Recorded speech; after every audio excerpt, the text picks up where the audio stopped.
Hay un lugar en el desierto de Nevada que no existe. No en el sentido de que sea una construcción ficticia o una leyenda urbana, en el sentido de que durante décadas el gobierno de los Estados Unidos negó su existencia con la misma energía con que habría negado la existencia de algo que realmente no existe. Con la misma convicción, con la misma insistencia, con la misma cantidad de esfuerzo institucional dedicado a sostener una negación que era, desde el principio, insostenible. Porque el lugar estaba ahí, era visible, era fotografiable desde satélites, era observado por los residentes locales que vivían en sus alrededores. Era parte del paisaje físico del desierto de Nevada, de maneras que no requerían ninguna fuente de inteligencia especial para ser verificadas. Y sin embargo, el gobierno lo negaba. Lo que genera la pregunta que es el corazón de toda la materia del Área 51. No la pregunta de si el gobierno miente, eso está establecido, documentado, admitido por el propio gobierno que en 1995, a través de un documento desclasificado de la CIA titulado The U2's First Decade, admitió oficialmente la existencia del lugar que había negado durante décadas. La pregunta real es por qué mentía. ¿Qué era tan importante? ¿Qué requería ese nivel de negación? ¿Qué había ahí dentro que valía el costo institucional, político y de credibilidad de mantener una ficción tan elaborada durante tanto tiempo? Y lo que es más perturbador, ¿qué puede haber ahí dentro que todavía no ha sido revelado? Porque lo que fue revelado, lo que se admitió cuando ya era imposible seguir negando, lo que se desclasificó cuando la ficción se volvió insostenible, no explica todo, explica parte, pero deja algo que permanece sin explicar, que permanece sin admitir, que permanece detrás del velo de la clasificación. ¿Qué es lo que esta noche vamos a explorar? Empecemos por lo que se sabe. El Área 51 es una instalación de pruebas altamente clasificada ubicada en el condado de Lincoln, Nevada, en los Estados Unidos. En la orilla sur del lago seco, Groom Lake, a aproximadamente 130 kilómetros al norte-noroeste de Las Vegas, en una zona de desierto que en el siglo XIX fue territorio de minería y que en el siglo XX se convirtió en territorio de secretos. La instalación fue establecida en 1955 por la CIA, con el apoyo de la Fuerza Aérea de los Estados Unidos, para el desarrollo y la prueba del avión de reconocimiento U-2, que era el avión espía de alta altitud que la CIA desarrolló para volar sobre territorio soviético, fotografiando instalaciones militares, recopilando inteligencia, en los años más tensos de la Guerra Fría, cuando la inteligencia sobre las capacidades militares soviéticas era una cuestión de supervivencia nacional en el sentido más literal. Esta es la historia oficial del origen del Área 51, que es verdadera, verificada, desclasificada, y que explica la necesidad de secreto. Porque las pruebas de aeronaves de tecnología avanzada requieren secreto, porque los adversarios no deben saber qué capacidades estás desarrollando, porque el secreto es legítimo en ese contexto, pero que no explica todo, porque el secreto que rodea al Área 51 excede significativamente lo que el desarrollo de aeronaves de reconocimiento requeriría. Excede en intensidad, en paranoia institucional, en el nivel de amenaza que se impone a quienes se acercan, en la naturaleza de las restricciones que rodean el lugar, que son extraordinarias, incluso para una instalación militar clasificada. Hablemos de esas restricciones. El espacio aéreo sobre el Área 51 es restricción permanente, designado como Espacio Aéreo Restringido R-4808N, que se extiende hasta el espacio, literalmente, hasta el límite del espacio exterior. Lo que es inusual incluso para instalaciones altamente clasificadas, porque la mayoría de las restricciones de espacio aéreo tienen límites superiores. Esta no. El territorio terrestre alrededor del Área 51 está marcado con señales que advierten de fuerza letal. No solo de consecuencias legales, de fuerza letal. Lo que es extraordinario para una instalación que, según la versión oficial, es un centro de pruebas de aeronaves. Los centros de pruebas de aeronaves no tienen guardias autorizados a usar fuerza letal. Las instalaciones nucleares, sí. Los laboratorios de armas biológicas, sí. Los centros de almacenamiento de materiales extremadamente sensibles, sí. Pero un centro de pruebas de aeronaves. La zona de amortiguamiento alrededor de las restricciones activas tiene sensores sísmicos, cámaras, patrullas, que son monitoreadas las 24 horas, los 7 días de la semana, sin interrupción. Lo que requiere recursos significativos, que están justificados cuando lo que proteges es de una naturaleza que va más allá de aeronaves convencionalmente clasificadas. El personal que trabaja en el Área 51 vuela hacia adentro, no conduce.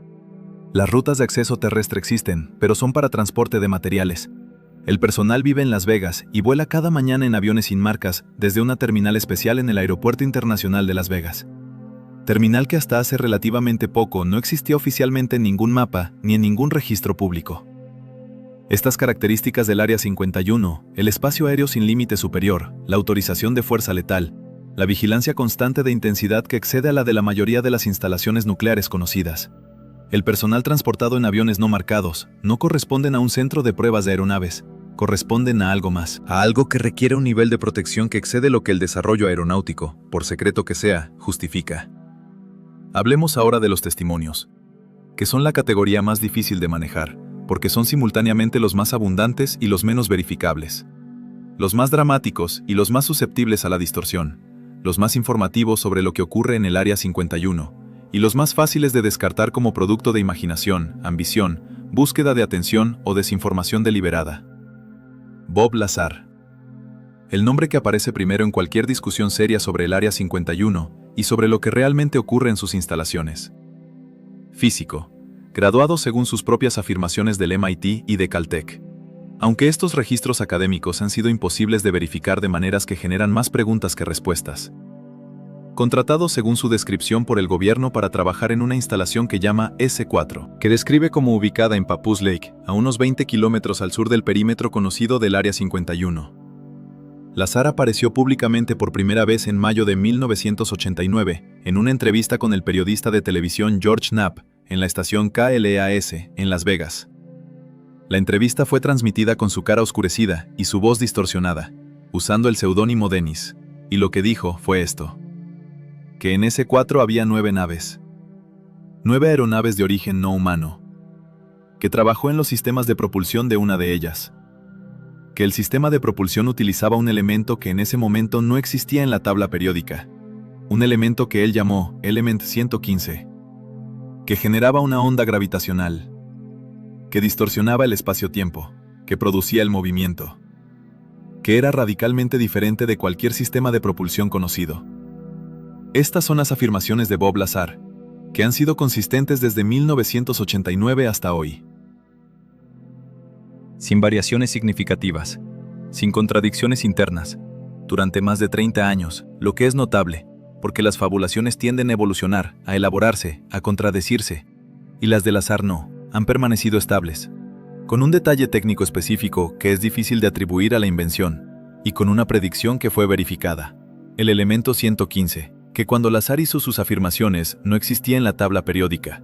que fue sintetizado en el laboratorio conjunto del Instituto de Investigación de Elementos del Joint Institute for Nuclear Research de Dubna y el Lawrence Livermore National Laboratory en 2003. Y que fue nombrado Moscovio, elemento 115, exactamente como Lazar lo había descrito, 14 años después de que él lo describiera. Esto no prueba que Lazar trabajó con naves extraterrestres, prueba que tenía conocimiento de algo, que en 1989 no era conocimiento público, que podía haber obtenido de varias maneras, trabajando en las instalaciones que describe, o teniendo acceso a información clasificada sobre investigaciones nucleares avanzadas. En cualquier caso, el conocimiento estaba ahí, antes de que fuera conocimiento público, lo que requiere explicación. Hablemos ahora de la historia que rodea el Área 51, que es más larga y más compleja de lo que la narrativa popular reconoce. La historia del desierto de Nevada como lugar donde ocurren cosas que no deben ser vistas, tiene raíces que preceden al establecimiento del Área 51 en 1955. El sitio de pruebas de Nevada fue establecido en 1951 para pruebas de armas nucleares. En el mismo desierto, a aproximadamente 150 kilómetros al norte-noreste de Las Vegas, lo que significa que el desierto de Nevada en la primera mitad del siglo XX fue elegido deliberadamente, por su aislamiento, por su imposibilidad de observación desde afuera, por su naturaleza como espacio donde lo que ocurre no es visto. El Área 51 es parte de este patrón más amplio, de conversión del desierto de Nevada en el lugar donde el gobierno hace lo que no puede hacer en lugares donde la gente puede ver, y lo que hace en ese desierto. A lo largo de décadas, ha ido más allá de lo que admite. Esto es lo que los datos sugieren, no porque haya una fuente definitiva que lo establezca, porque el patrón de lo que se ha admitido siempre ha llegado décadas después de que ocurrió, y siempre ha dejado algo sin admitir, lo que sugiere que lo que no se ha admitido todavía existe, espera su momento de eventual admisión, o permanece permanentemente oculto. Hablemos del incidente de Roswell, que es temporalmente anterior al establecimiento del Área 51. Y que está inextricablemente conectado con lo que el Área 51 representa en el imaginario colectivo. En julio de 1947, en el rancho de McBrazel cerca de Roswell, Nuevo México, se encontraron restos de algo que cayó del cielo. restos que el ejército de los Estados Unidos, en un comunicado de prensa inicial, describió como los restos de un disco volador. Un disco volador. Esas son las palabras que el ejército de los Estados Unidos usó en su comunicado de prensa oficial del 8 de julio de 1947. Al día siguiente, en un comunicado de prensa diferente, el ejército lo redescribió como los restos de un globo meteorológico. Este cambio, de disco volador a globo meteorológico, en menos de 24 horas, es uno de los episodios más documentados y más discutidos de la historia del gobierno de los Estados Unidos en relación con el fenómeno de los objetos voladores no identificados. El cambio puede ser explicado como una comunicación inicial imprecisa, corregida al día siguiente con información más exacta, o puede ser explicado como el momento en que el gobierno decidió que lo que había dicho inicialmente era demasiado verdadero para seguir diciéndolo.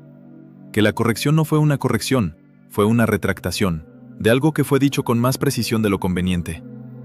Los testigos en Roswell, que hablaron en los años siguientes, en algunos casos décadas después, describieron cosas que son inconsistentes con los restos de un globo meteorológico. Material que no podía ser doblado permanentemente, que recuperaba su forma, que era ligero más allá de lo que cualquier material conocido en esa época permitía, con características que se describían como no terrestres, y en algunos testimonios, cuerpos de seres que no eran humanos, que fueron recogidos por el ejército y transportados a instalaciones que en 1947 aún no tenían nombre en el registro público, que podrían corresponder a lo que años después sería conocido como el Área 51, o a sus predecesores institucionales. Esta conexión entre Roswell y el Área 51 es la que el imaginario popular asume, y que el gobierno niega, pero que tiene una lógica estructural, que si algo no humano llegó a suelo estadounidense en julio de 1947, necesitaba ir a algún lugar, para ser estudiado, en secreto. Y el desierto de Nevada, con su aislamiento, con su imposibilidad de observación, con su historia ya establecida de ser el lugar donde el gobierno hace lo que no puede hacer a la vista, sería el lugar lógico. Hablemos de algo que no es especulativo, que es documentado, que está en los archivos desclasificados y que sin embargo genera más preguntas de las que responde. El proyecto SIGN, el proyecto Groch, el proyecto Blue Book. Son los nombres de los programas oficiales del gobierno de los Estados Unidos para el estudio de objetos voladores no identificados, que fueron operados por la Fuerza Aérea entre 1947 y 1969, cuando el proyecto Blue Book fue cerrado. Con la conclusión oficial de que los ovnis no representan una amenaza para la seguridad nacional y que no hay evidencia de tecnología extraterrestre, esta conclusión fue aceptada por mucho tiempo como definitiva, como el cierre oficial de la cuestión. Pero hay algo en los archivos del Blue Book que raramente se discute. Hay casos en los archivos del Blue Book marcados como no explicados, no como identificados, no como globos meteorológicos, no como fenómenos naturales, no explicados. Que en los archivos del Blue Book representan más del 22% del total de casos. Esto significa que el propio programa que concluye que no hay evidencia de tecnología extraterrestre tiene en sus archivos más de 500 casos que no pudo explicar, con ninguna hipótesis convencional, y que marcó como no explicados, y los archivó, y cerró el programa, declarando que no había nada. Lo que es una lógica que produce ese mareo específico del que hemos hablado. La lógica de un programa que tiene 500 casos sin explicación, y que concluye que no hay nada que explicar. Esta conclusión fue criticada en el momento por el propio comité científico que revisó el Blue Book. El comité Condon, que produjo el informe en el que se basó la conclusión de cierre, fue criticado por el físico James McDonald, del Instituto de Física Atmosférica de la Universidad de Arizona, que argumentó que los científicos del comité no habían analizado los mejores casos, que los casos más significativos, los que tenían mejor documentación, los que tenían múltiples testigos con credenciales verificables, los que involucraban confirmación de radar, los que describían características de desempeño que excedían cualquier tecnología conocida, habían sido ignorados o analizados deficientemente. McDonald presentó este análisis ante el Comité de Ciencia y Astronáutica de la Cámara de Representantes. En julio de 1968, un año antes del cierre oficial del Blue Book, y su testimonio fue ignorado.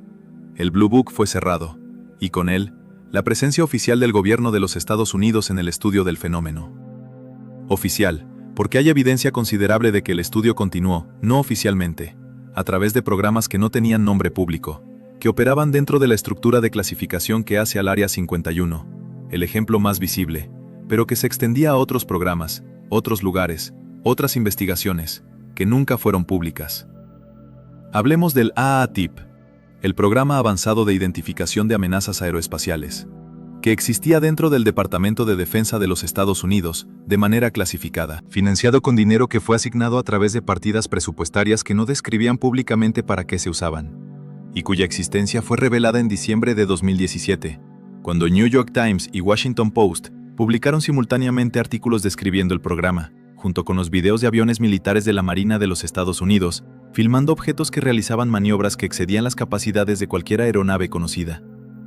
3 videos que el Departamento de Defensa confirmó como auténticos. FLIR 1, Gimbal, Go Fast, que mostraban objetos que se movían a velocidades extraordinarias, que realizaban cambios de dirección que violarían a cualquier piloto humano conocido por la aceleración gravitacional, que operaban sin sistemas de propulsión visibles, sin alas, sin ninguna de las características que las aeronaves convencionales requieren para volar. Estos videos son reales, confirmados por el gobierno, confirmados por los pilotos de la Marina que los filmaron, confirmados por los sistemas de radar que rastreaban los objetos simultáneamente, y lo que muestran no tiene explicación dentro del marco de la tecnología conocida. Ni la tecnología de los Estados Unidos, ni la de ningún otro país conocido. Esto fue admitido en 2017, lo que significa que los objetos que muestran existían antes de 2017, y que el gobierno los sabía y los estudiaba. En programas clasificados, que incluían el ATIP, y que probablemente incluían otros programas de los que aún no sabemos, que operaban en instalaciones, que incluían el Área 51, y posiblemente otros lugares menos conocidos. Hablemos de algo que los investigadores que han estudiado el fenómeno de los ovnis durante décadas describen como el patrón. El patrón de admisión gradual, que consiste en lo siguiente: primero se niega la existencia del fenómeno, luego se admite la existencia del fenómeno, pero se niega su significancia. Luego se admite la significancia, pero se niega su origen no convencional. Luego se admite el origen no convencional, pero se describe como de manufactura terrestre desconocida. Luego se admite que puede no ser de manufactura terrestre conocida. Y cada admisión llega décadas después de los eventos que la justifican, y siempre deja algo sin admitir, que será admitido en la siguiente ronda, décadas después. El Área 51 sigue este patrón perfectamente. Primero se niega su existencia. Luego se admite su existencia, pero se niega lo que ocurre ahí. Luego se admite parte de lo que ocurre ahí. El U-2, el SR-71, el F-117, los aviones espía y los aviones invisibles. Y se sugiere que eso explica todo. Que las naves que la gente vio eran aviones de prueba clasificados. Que las luces inusuales en el cielo nocturno eran pruebas de aeronaves convencionales avanzadas. Que no había nada más. Pero el patrón dice que eso no es el final. Que el patrón continúa. Que hay algo más que no ha sido admitido. Que será admitido, eventualmente, cuando ya sea imposible seguir sin admitirlo. La pregunta es ¿qué? ¿Qué es lo que queda sin admitir? ¿Qué es lo que el patrón dice que existe, detrás de la cortina de lo que ya se admitió?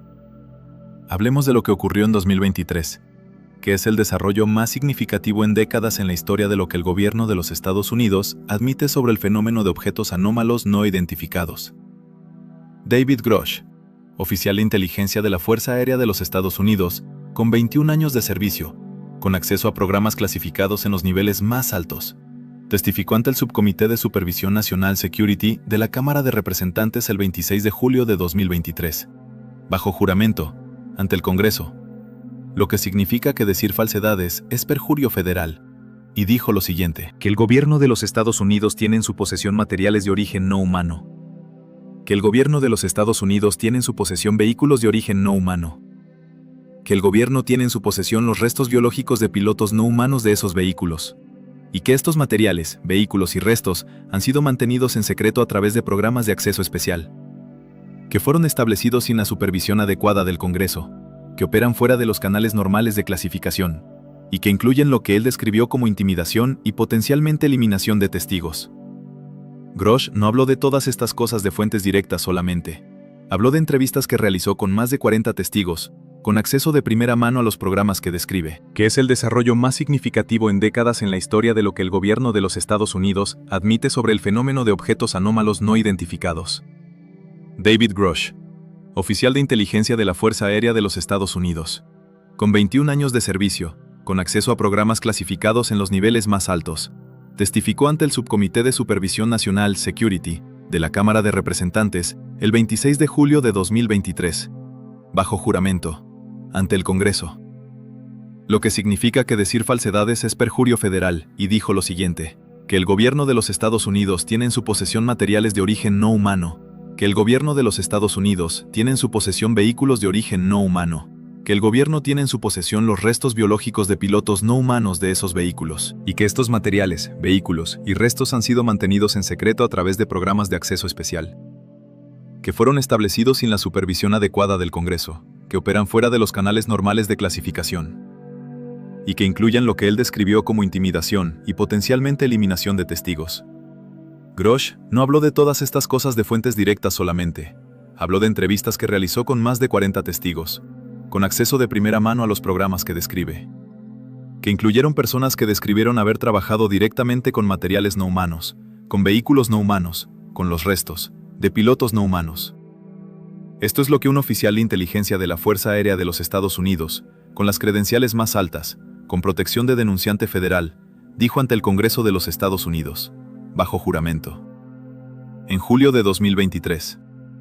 Y que el Área 51, el lugar donde todas estas cosas tendrían que estar almacenadas y estudiadas, permanece siendo lo que es, un lugar sobre el que el gobierno admite lo mínimo y guarda el resto. Hablemos ahora de algo que conecta todo lo anterior con lo más profundo de la cuestión, con la pregunta que es más perturbadora que la pregunta de si hay naves y cuerpos no humanos en el Área 51. ¿Qué puede haber? Que las palabras de Grosh, dichas bajo juramento, son las palabras más directas que un funcionario del gobierno de los Estados Unidos ha dicho sobre este tema en contexto oficial verificable. Y que si son verdaderas, entonces la pregunta más perturbadora no es qué hay en el Área 51, es qué significa que esté ahí. ¿Qué significa que exista tecnología, que no es de origen humano, que el gobierno de los Estados Unidos tiene en su posesión? Desde posiblemente 1947, o desde antes, ¿qué significa que existe eso, y que hemos llegado hasta aquí, hasta este momento de la historia, con esa tecnología guardada, sin que haya cambiado la civilización humana, sin que haya producido la revolución en el entendimiento de la física, de la propulsión, de la energía, que debería producir si estuviera siendo estudiada honestamente? Si el conocimiento que produciría fuera distribuido, si la humanidad tuviera acceso al entendimiento que esa tecnología podría generar, la posibilidad de que ese conocimiento haya sido retenido, guardado, no compartido, por razones que trascienden la simple clasificación de seguridad, es la parte más perturbadora de todo lo que el Área 51 puede ocultar. Hablemos de los pilotos, porque son los testigos más credenciales que el fenómeno tiene. Los pilotos de la Marina de los Estados Unidos que filmaron los videos FLIR 1, Gimbal y Go Fast no son buscadores de atención. No son entusiastas de las conspiraciones. Son profesionales militares altamente entrenados, con décadas de experiencia en el reconocimiento de aeronaves, en la identificación de objetos en el espacio aéreo, en la distinción entre lo que es convencional y lo que no lo es. El comandante David Fravor, piloto con 18 años de experiencia, al mando de su escuadrón, durante el incidente de 2004, frente a las costas de San Diego, que filmó el video FLIR 1, conocido como el Tic Tac, describió el objeto como algo sin propulsión visible, sin aletas, sin alas, sin ninguna característica de aeronave que conociera, que respondía a su presencia, que cuando él maniobraba para interceptarlo, lo hacía a posiciones que estaban detrás de él, como si supiera dónde iba a estar, como si anticipara sus movimientos. Lo que sí es una descripción precisa, implica capacidades que van más allá de la mera superioridad tecnológica. Implica algo que es consciente de lo que lo observa, que responde a esa conciencia, que interactúa. Esta cualidad de interacción, de respuesta al observador, es la misma que hemos encontrado en todos los lugares que hemos descrito, en las luces de la montaña Shasta, en los ovnis de la montaña Ararat, en todas las presencias que en todos los lugares sagrados del mundo las tradiciones han descrito. Como responder al observador, como reconocer la observación, como interactuar, que es la cualidad de algo que tiene conciencia, que es consciente de que está siendo observado y que responde a esa observación. Lo que nos lleva a la pregunta más profunda de todas, que no es si hay naves extraterrestres en el Área 51, sino qué son los seres que las operan, si son seres, qué tipo de seres son, qué nivel de conciencia tienen, qué relación tienen con la humanidad, qué saben sobre nosotros que nosotros no sabemos, y qué saben sobre la naturaleza de la realidad, qué es lo que haría que su tecnología fuera lo que parece ser, que opera a través de principios que exceden la física que conocemos. Hablemos de la física, porque la física es donde la cosa se pone verdaderamente profunda. La tecnología que los testigos más creíbles describen, los pilotos militares, los denunciantes del gobierno, los investigadores de programas clasificados, no corresponde a física avanzada convencional. No es física newtoniana avanzada. No es relatividad especial aplicada. No es termodinámica superior. No es ninguna extrapolación de la física que la humanidad conoce. Es física diferente,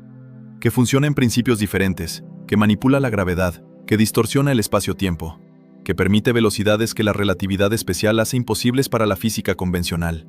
que permite aceleraciones que destruirían cualquier estructura material conocida, lo que indica que quien la desarrolló, ya sea que sean seres no humanos o seres humanos de ciclos anteriores, entendía la naturaleza de la realidad física de una manera radicalmente diferente, de una manera que incluye dimensiones o principios que la física humana actual no incluye, que tiene acceso a palancas de la realidad física, que la humanidad no tiene acceso, o que el Área 51 puede tener acceso. Si en sus instalaciones está siendo estudiada la tecnología que los testimonios describen, con décadas de estudio, con los mejores científicos disponibles, con recursos prácticamente ilimitados, con la urgencia que implica tener en tus manos algo que no entiendes, pero que sabes que podría cambiar todo. La pregunta de qué ha producido ese estudio, qué han aprendido los científicos del Área 51, sobre la naturaleza de la física, sobre la naturaleza del espacio-tiempo, sobre la naturaleza de la gravedad, sobre la naturaleza de la realidad. En 70 años de trabajo, con los mejores recursos, con la mejor motivación. Es una pregunta que no tiene respuesta pública, y cuya respuesta privada, si existe, está en las instalaciones del Área 51, o en las instalaciones que existen más allá del Área 51, que son las instalaciones que los testimonios más específicos describen, las que están en S4, las que están en lugares que no tienen nombre en el registro público, las que existen en el vasto espacio clasificado, que va más allá de lo que el nombre Área 51 captura. Hablemos de la dimensión de las implicaciones, porque es aquí donde la materia del Área 51 se conecta con todo lo que hemos explorado en estas noches, con los textos sumerios sobre las 7 civilizaciones, con los archivos tibetanos, con los poderes subterráneos, con la transmisión del conocimiento a través de los ciclos. Si existe tecnología no humana en el Área 51, si existen materiales de origen no terrestre en manos del gobierno, si existen seres cuya biología es diferente de la humana, como Grosh testificó bajo juramento, entonces la pregunta es, ¿qué son esos seres? ¿Y qué es su relación con la humanidad? Hay básicamente 3 posibilidades. La primera es que son completamente ajenos a la humanidad, que vienen de otro sistema estelar, que llegaron recientemente en términos cósmicos, que no tienen historia previa de relación con la humanidad, que son verdaderos extraterrestres en el sentido más literal. La segunda es que son de la Tierra, pero de un periodo anterior, de uno de los ciclos que los textos sumerios describen, de una civilización anterior que alcanzó un nivel de desarrollo tecnológico que produjo la tecnología que vemos, que sufrió la catástrofe que terminó ese ciclo, que preservó una parte de sí misma, bajo tierra, o en otros lugares, y que ha continuado existiendo, paralelamente a la civilización humana convencional, en un nivel que no es visible para la mayoría de los humanos. La tercera es que son humanos, de este ciclo, pero de un programa, que usando la tecnología no humana que el Área 51 estudió, desarrolló capacidades que los separan funcionalmente de la humanidad ordinaria, que los convierte en algo que es humano en origen, pero que es cualitativamente diferente en capacidades. Cada una de estas 3 posibilidades tiene implicaciones radicalmente diferentes, y cada una de ellas es más perturbadora que la simple pregunta de si hay platillos voladores en el Nevada. Hay una cuarta posibilidad, que es la más perturbadora de todas, que los investigadores más serios que han trabajado en el fenómeno durante décadas mencionan con esa cautela específica que ya conocemos, que es la marca de quien ha llegado a algo que excede las categorías disponibles, pero que no puede ignorar. La cuarta posibilidad dice esto, que los seres que operan la tecnología que los pilotos filmaron y que los denunciantes describieron no son extraterrestres en el sentido de que vienen de otro planeta. No son humanos de ciclos anteriores en el sentido de que son biológicamente similares a nosotros pero más avanzados. Son algo diferente en su naturaleza. Son seres que existen en una relación con la realidad física que es diferente de la nuestra, que pueden interactuar con la realidad física, pero que no están limitados a ella de la manera en que nosotros lo estamos, que tienen una relación con el tiempo que no es lineal como la nuestra, que tienen acceso a dimensiones de la realidad que nosotros no tenemos acceso ordinariamente, y que no son nuevos, que han estado aquí, siempre, o durante periodos de tiempo que exceden cualquier cronología que la historia convencional registra. Esta es la hipótesis que el investigador Jacques Vallée, doctor en astrofísica de la Universidad de Lille y en informática de la Universidad Northwestern, ha desarrollado a lo largo de décadas de investigación sistemática del fenómeno. Vallée no es un entusiasta marginal. Es uno de los científicos más serios que han aplicado metodología científica rigurosa al fenómeno de los objetos voladores no identificados. Fue la inspiración para el personaje del científico francés en la película Encuentros en la tercera fase de Spielberg. Colaboró con J. Allen Hynek en el análisis de los casos del Blue Book, y después de décadas de análisis, llegó a una conclusión que él formula con precisión y con la cautela de un científico. Que el fenómeno no se comporta como se comportaría una visitación extraterrestre convencional. No se comporta como lo que esperaríamos si seres de otro sistema estelar llegaran con naves físicas. Se comporta como algo diferente. Que tiene propiedades que son más consistentes con un fenómeno que interactúa con la conciencia humana. Que produce efectos en los testigos que van más allá de lo que un encuentro con una aeronave tecnológicamente avanzada produciría. Que parece adaptar su presentación a las expectativas culturales del periodo histórico en que ocurre. En el siglo XVI, los testigos veían carros de fuego en el cielo. En el siglo XIX, veían dirigibles misteriosos. En la década de 1950, veían platillos voladores. Hoy vemos aeronaves de geometría variable con propulsión no convencional. La forma cambia, el fenómeno subyacente no. Lo que indica que lo que está siendo percibido es algo. Que toma la forma que las expectativas del observador permiten. Que se presenta en el lenguaje visual de la época. En el simbolismo que el observador puede procesar. Lo que no hace ninguna tecnología física ordinaria. Lo que hace algo que interactúa con el sistema perceptivo y conceptual del observador, que es consciente del observador, que adapta su presentación a lo que el observador puede recibir. Esto es lo que Vallée llama la hipótesis del control, que el fenómeno no está siendo observado, está siendo controlado, o está controlando, o está siendo utilizado, por algo, para producir efectos específicos, en la conciencia humana, a lo largo de la historia, a lo largo de los ciclos de civilización que hemos descrito. Lo que conecta el fenómeno del Área 51. Con todo lo que hemos explorado en estas noches, con la tradición de los guardianes, de los transmisores, de los que mantienen contacto con la humanidad, a través de los ciclos, a través de las épocas, adaptando su presentación a lo que cada época puede recibir.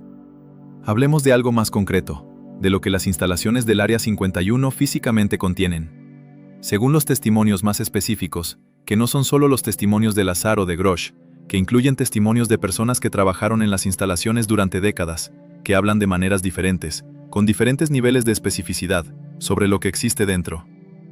Los testimonios más consistentes describen lo siguiente. Hangares subterráneos, no la instalación visible en la superficie, que existe y que es documentable por imágenes satelitales, sino instalaciones que existen bajo la superficie del desierto, a profundidades considerables, que son el verdadero corazón de lo que el Área 51 es, que son inaccesibles desde la superficie por cualquier medio ordinario,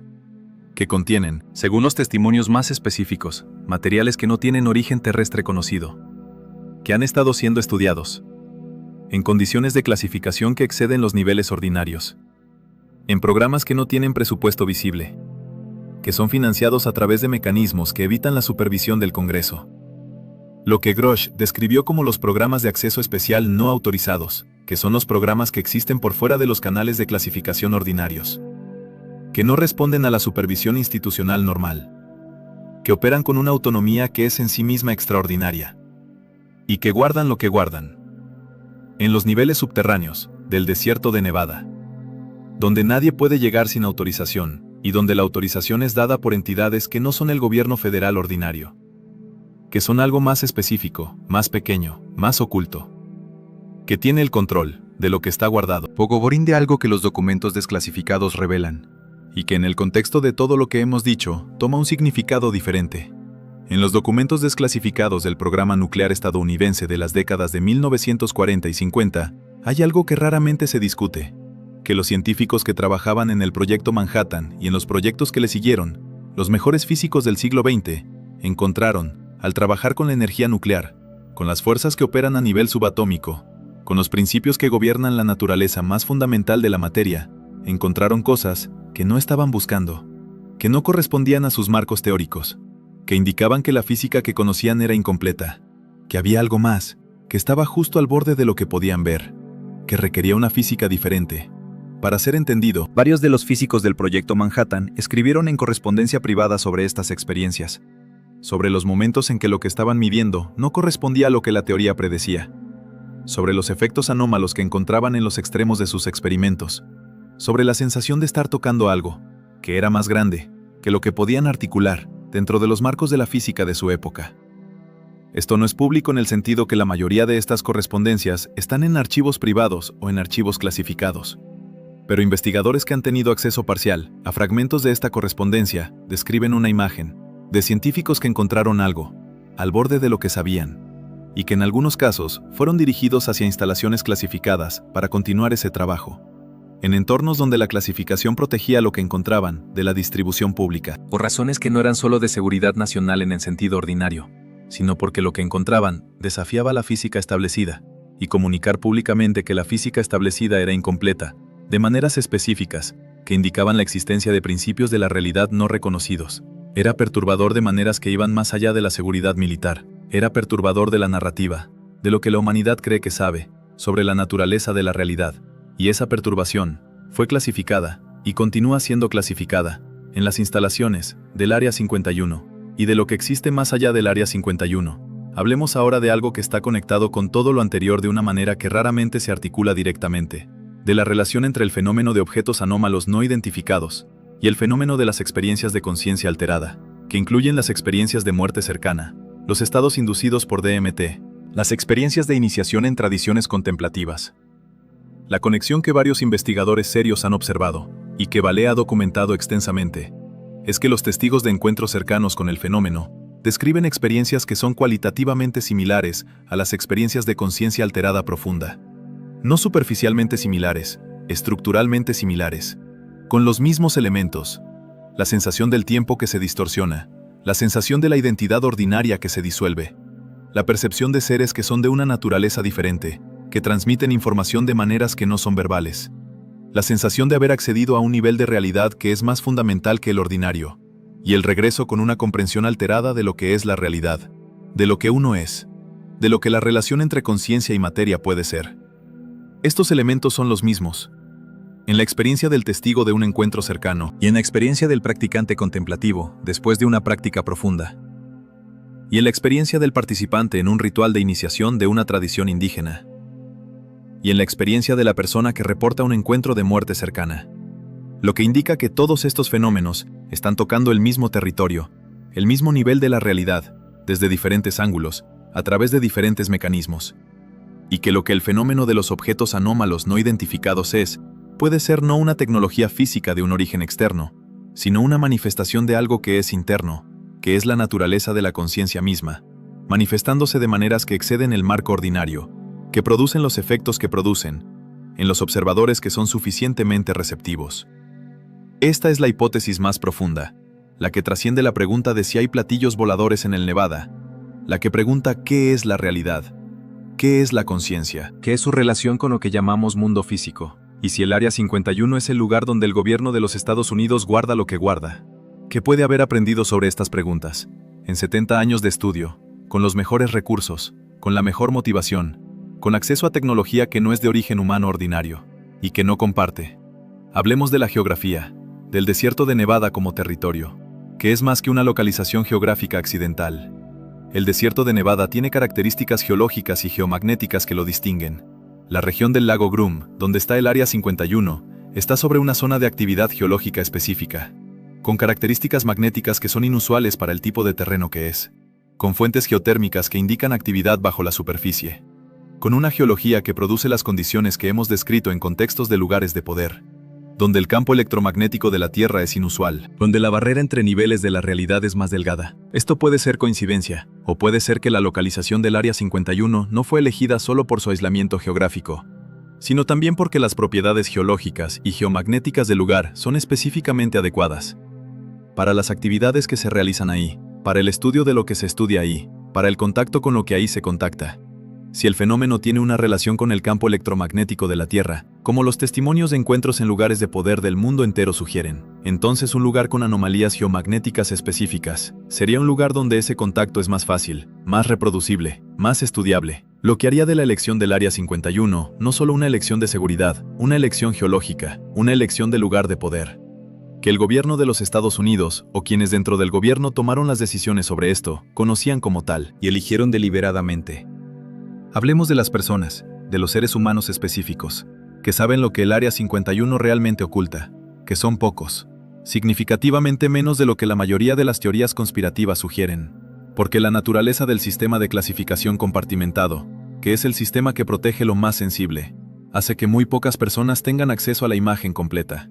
La mayoría de quienes trabajan en el Área 51 saben solo lo que necesitan saber para su función específica. Un ingeniero que trabaja en sistemas de propulsión sabe sobre los sistemas de propulsión en que trabaja, no sobre todo lo demás. Un analista de materiales sabe sobre los materiales que analiza, no sobre el contexto más amplio de por qué esos materiales son tan importantes. Un piloto de pruebas sabe sobre el avión que prueba, no sobre la aeronave no convencional que está en el hangar adyacente. Este compartimentado Es lo que hace que el secreto sea sostenible. Que miles de personas que han trabajado en el Área 51 a lo largo de décadas hayan visto fragmentos, sin ver el todo. Y el número de personas que ven el todo, que tienen acceso a la imagen completa, es extraordinariamente pequeño. Grush estimó, en su testimonio, que el grupo que tiene conocimiento completo de los programas más sensibles es de pocas decenas de personas. En cualquier momento dado, que no cambia con los gobiernos, que no responde a los presidentes elegidos, que es un grupo estable, que se perpetúa a sí mismo, que transmite el conocimiento de sus miembros a sus sucesores sin pasar por los mecanismos ordinarios de clasificación y supervisión, lo que hace que sea, efectivamente, invisible. Para el sistema político ordinario, incluso para el presidente, incluso para el director de la CIA, incluso para el secretario de Defensa, a menos que formen parte de ese grupo específico, lo que raramente ocurre. Esto es lo que Grush describió como el fenómeno de los programas sin supervisión, que son los programas que están más allá de la supervisión institucional, que son los programas donde lo más sensible está, y que incluyen lo que sea que el Área 51 realmente contiene, en sus niveles más profundos, en sus hangares subterráneos, en lo que nadie admite que está ahí. Hablemos de la pregunta del por qué el secreto, por qué mantener esto oculto durante tanto tiempo, por qué no revelar. Si hay tecnología de origen no humano, si hay evidencia de que la humanidad no está sola, si hay materiales y conocimientos que podrían cambiar la civilización, ¿por qué guardar esto? Las respuestas que se dan habitualmente son las siguientes: la perturbación religiosa, que revelar la existencia de seres inteligentes no humanos desestabilizaría las estructuras religiosas, que miles de millones de personas cuya cosmovisión está centrada en la singularidad de la humanidad, en la relación especial entre la humanidad y lo divino, se verían profundamente perturbadas por el conocimiento de que no somos únicos, que hay otros, que son diferentes de nosotros, la perturbación política, que la pregunta de qué relación tienen esos otros seres con la humanidad, de si son benevolentes o no, de si el gobierno puede proteger a los ciudadanos de ellos, de si hay negociaciones en curso, de si hay acuerdos, produciría una crisis de confianza en las instituciones, una crisis de gobernanza, una inestabilidad que ningún gobierno quiere producir. La perturbación tecnológica, que liberar la tecnología no humana al dominio público cambiaría la economía mundial, los sistemas de energía, los sistemas de propulsión, las estructuras de poder económico, de maneras que producirían ganadores y perdedores, y que los que actualmente son ganadores no quieren producir. Estas razones son reales, son comprensibles, son parte de la explicación del secreto, pero hay una razón más profunda que los investigadores más serios describen y que es la más perturbadora de todas. La razón más profunda es que revelar lo que el Área 51 realmente oculta requeriría revelar lo que la humanidad es, en un sentido que excede las categorías disponibles, que la humanidad no es lo que cree que es, que su historia es diferente de lo que cree que es, que su relación con la realidad es diferente de lo que cree que es, que lo que llama conciencia, lo que llama yo, lo que llama realidad física, tienen una naturaleza que es diferente, más compleja, más rica, más interconectada de lo que el marco científico y filosófico ordinario describe, y que algunos de esos otros seres, los que operan la tecnología que los pilotos filmaron, los que están en los materiales que Grush describió, los que han estado aquí, a través de los ciclos que los textos sumerios describen, saben esto, han sabido esto, siempre, y que el contacto con ellos, el estudio de su tecnología, el estudio de su biología, de lo que son, de cómo existen en la realidad, produce, inevitablemente, un entendimiento que transforma lo que se pensaba saber sobre lo que la humanidad es, y que ese entendimiento no puede ser dado a todo el mundo al mismo tiempo, sin producir el tipo de disrupción que haría imposible la continuidad de las estructuras actuales. Esta es la razón más profunda del secreto, no la protección de la seguridad nacional, no la estabilidad religiosa, no el control económico. La razón más profunda es que lo que el Área 51 oculta es una comprensión de la naturaleza de la realidad que cambiaría todo, que haría imposible seguir siendo lo que se es sin saber lo que se sabe, y que ese cambio, esa transformación, no puede ser administrada desde arriba, no puede ser dosificada, no puede ser introducida gradualmente sin transformar fundamentalmente lo que la humanidad se cree ser.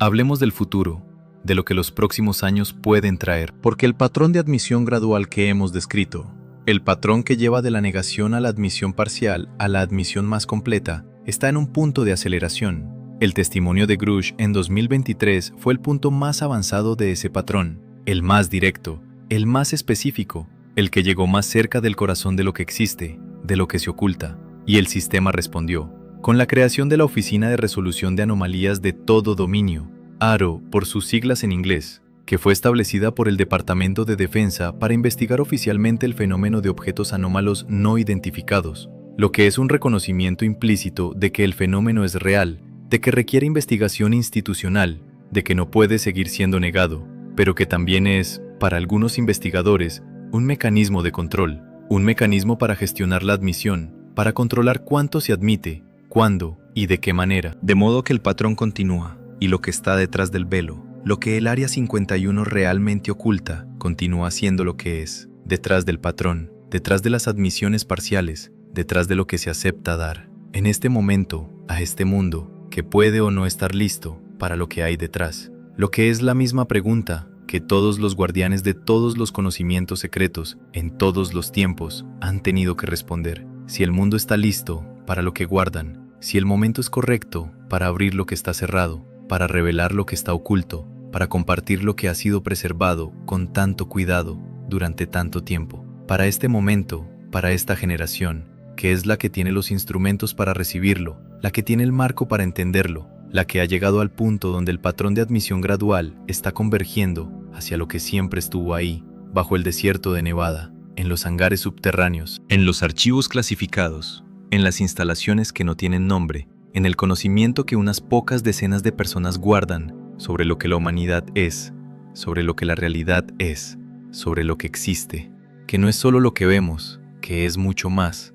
que el Área 51 guarda, como símbolo y como realidad, del secreto más grande que la humanidad ha guardado, de sí misma, sobre sí misma, que es el mismo secreto que todas las tradiciones han guardado, de todas las maneras posibles, a través de todos los ciclos, y que apunta, siempre, al mismo lugar, que es aquí, que es ahora, que es lo que eres, antes de todas las categorías, antes de todos los secretos, antes de todo lo que el Área 51 guarda y de todo lo que no guarda, que es lo que siempre fue, y que no necesita ser desclasificado, porque nunca estuvo clasificado, que es aquí, siempre aquí, como tú, antes de todo lo demás. Hay un documento que circula en ciertos círculos, No en los círculos de entusiastas de las conspiraciones, no en los foros de Internet donde cualquier afirmación sin verificar encuentra audiencia,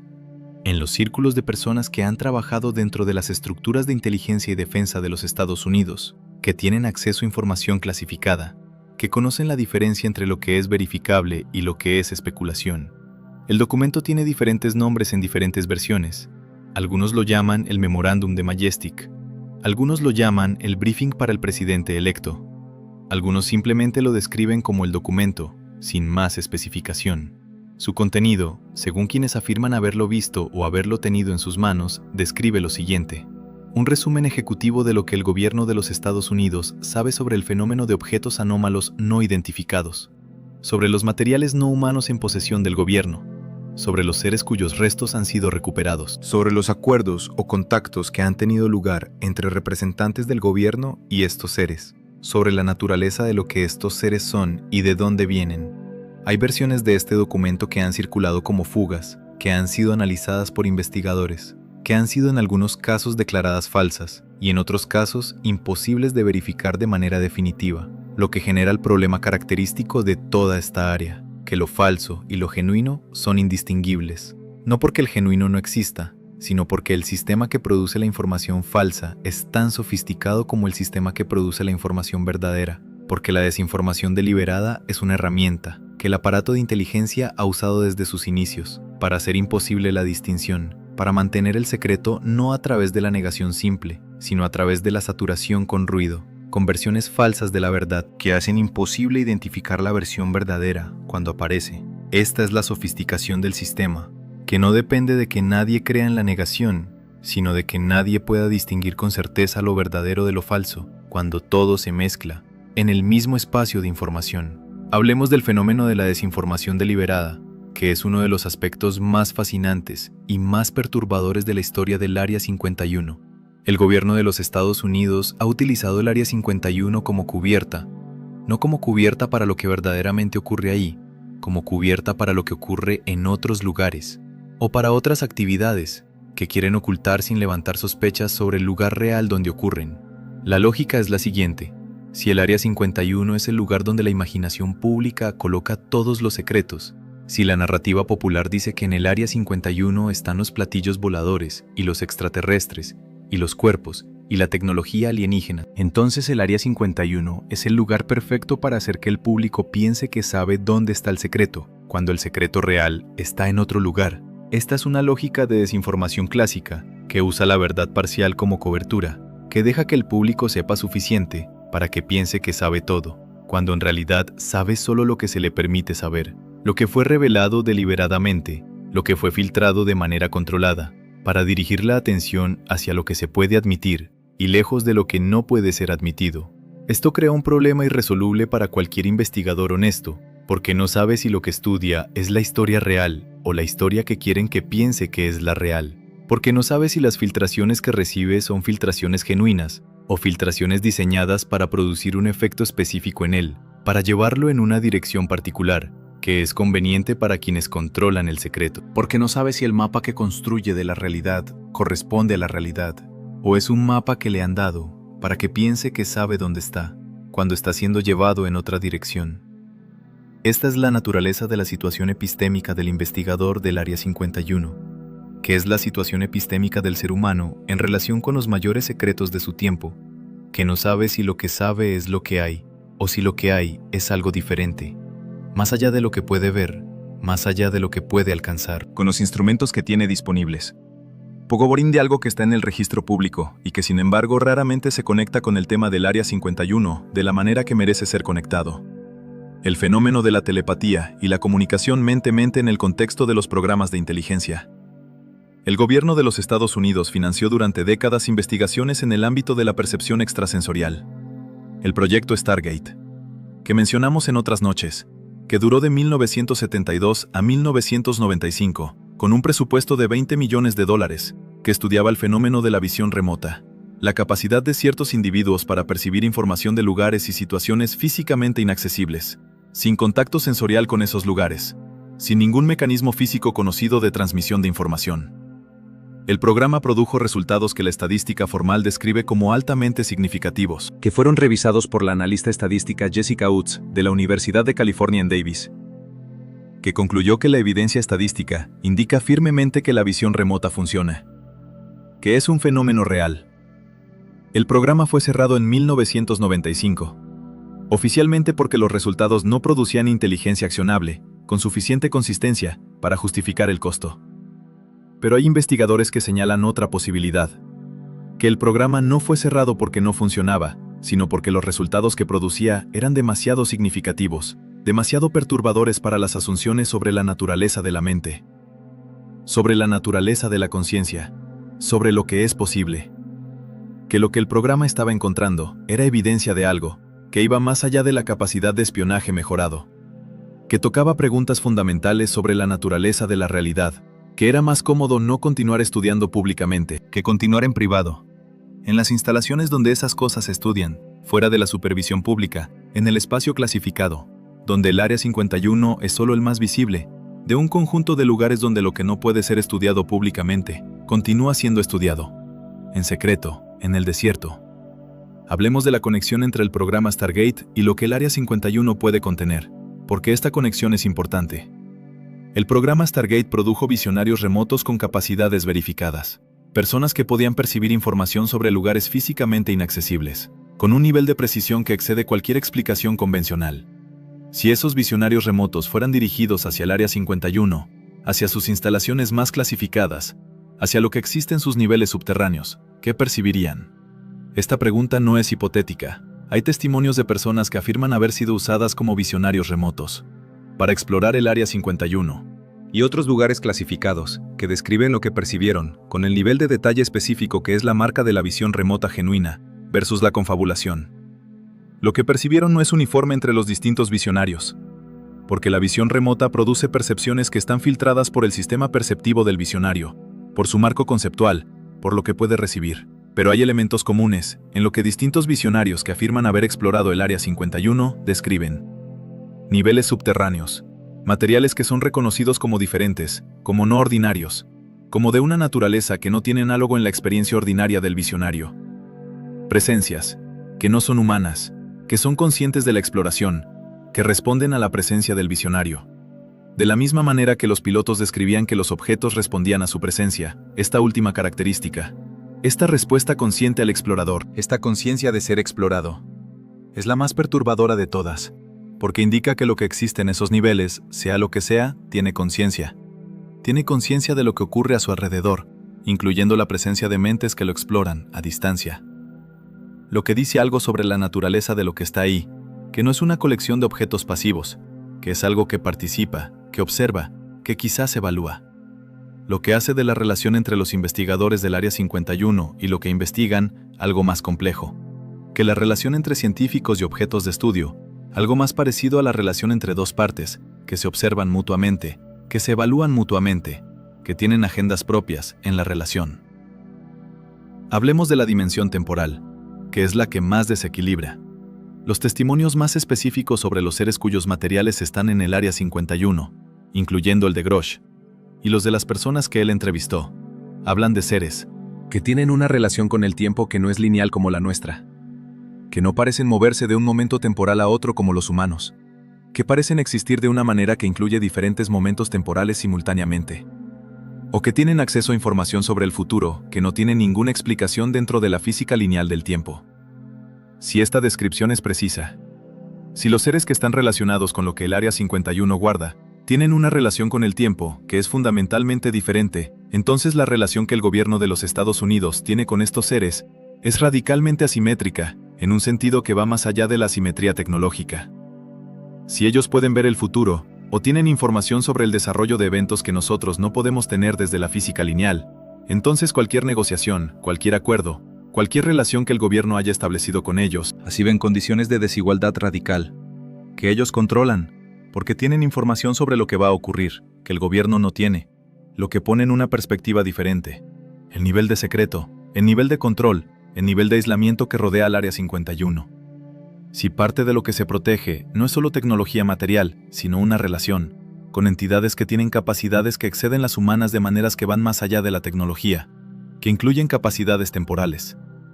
Entonces el secreto tiene una dimensión adicional, que no es solo el secreto de lo que existe, es el secreto de los términos de la relación, de lo que se ha acordado, de lo que se ha intercambiado, de lo que el gobierno ha comprometido. En nombre de la humanidad, sin el conocimiento de la humanidad, en acuerdos que pueden o no ser en el mejor interés de la humanidad, y que nadie puede evaluar, porque nadie sabe que existen. Hablemos de algo que es al mismo tiempo el aspecto más mundano y el más profundo. Del tiempo que el Área 51 lleva siendo lo que es, 70 años. 70 años de secreto, 70 años de clasificación, 70 años de personas que trabajaron ahí, que vivieron, que envejecieron, que murieron, con lo que sabían, sin haber podido decirlo. Hay algo extraordinariamente humano en esto, en la imagen de los científicos y los técnicos y los analistas que pasaron sus vidas trabajando con lo más extraordinario que la humanidad jamás ha encontrado. Si lo que los testimonios dicen es cierto, y que no pudieron decirle a nadie, ni a sus esposas, ni a sus hijos, ni a sus mejores amigos, que vivieron con ese conocimiento, que es el conocimiento de que la humanidad no está sola, que hay otros, que hay tecnología que excede cualquier tecnología humana, que hay respuestas a las preguntas más grandes, y que no pudieron compartirlo, por el resto de sus vidas, en silencio, cumpliendo un compromiso, que asumieron, por razones que en algún momento parecieron suficientes, y que quizás siguieron pareciendo suficientes, o quizás dejaron de parecerlo, y sin embargo el compromiso permaneció, el secreto permaneció. Hay quizás en este momento hombres y mujeres muy ancianos, que están en los últimos años o meses de sus vidas, que saben lo que el Área 51 realmente oculta, que han vivido con ese saber toda su vida adulta, y que se preguntan si es correcto llevarlo a la tumba, si el mundo está listo, si el momento ha llegado, si el secreto que han guardado ha servido al propósito que se suponía que debía servir, o si ha servido solo a los intereses de quienes controlaban el secreto, y que en sus últimos días toman o no toman la decisión de hablar, de decir lo que saben, a alguien, de alguna manera, que quede registro, que quede huella, de lo que vivieron, de lo que supieron, de lo que guardaron. Algunos de ellos han hablado, en los últimos años de sus vidas, a investigadores que merecían su confianza, que prometieron no revelar su identidad mientras vivieran, y que guardan esas conversaciones, para cuando el momento sea apropiado, para cuando el patrón de admisión gradual haya avanzado lo suficiente, para que lo que esos testigos dijeron pueda ser situado en un contexto que lo haga recibible por el mundo que lo recibirá. Hablemos de lo que significa todo esto. No en el sentido de qué conclusión factual debe sacarse, sino en el sentido más profundo, de lo que significa que exista el Área 51, que exista como símbolo, como el lugar donde el mayor secreto es guardado, el lugar donde lo que cambia todo está protegido, el lugar donde la respuesta a las preguntas más grandes está clasificada, el lugar donde la humanidad no puede entrar, para encontrar lo que guardaba para ella misma, o que otros guardaban para ella, o que ella misma necesitaba encontrar. Desde el principio, sin ir al desierto de Nevada, el Área 51 es la proyección externa del secreto interno, es el lugar en el mapa del mundo, donde la humanidad ha puesto todo lo que no puede integrar, todo lo que excede sus categorías, todo lo que es demasiado grande, para ser incluido en la narrativa de lo que sabe y de lo que es. Es el desierto, que existe en el borde de lo conocido, donde lo que no puede ser dicho vive en silencio, esperando el momento en que el mapa se amplíe lo suficiente para incluirlo. Y ese mapa no es solo el mapa geopolítico del mundo. Es el mapa interno, el mapa de lo que la humanidad cree que es, y de lo que puede llegar a saber que es. El Área 51 guarda el secreto de que la realidad es más grande, de que la conciencia es más profunda, de que la humanidad es más antigua y más rica y más compleja, de lo que su narrativa actual permite. Y ese secreto no requiere ser desclasificado por el Departamento de Defensa. Está disponible en la experiencia directa, en el silencio suficiente, en la presencia suficiente, en la disposición de recibir lo que hay, sin imponer las categorías que limitan lo que puede ser recibido. Que es lo que todos los lugares de poder del mundo ofrecen, que es lo que todas las tradiciones de sabiduría del mundo señalan, que es lo que todas las noches que hemos pasado explorando estos misterios apuntaban. Hacia lo mismo, hacia lo que es aquí, hacia lo que es ahora, hacia lo que eres. Antes de la clasificación, antes del secreto, antes de todas las preguntas y antes de todas las respuestas. ¿Qué es lo que el Área 51 guarda? En su versión más profunda, que no está en el desierto de Nevada, que está en lo que eres. Pronto después de que el narrador calla, que es aquí, que es ahora, que es lo que siempre fue y que no necesita desclasificación, porque nunca estuvo clasificado.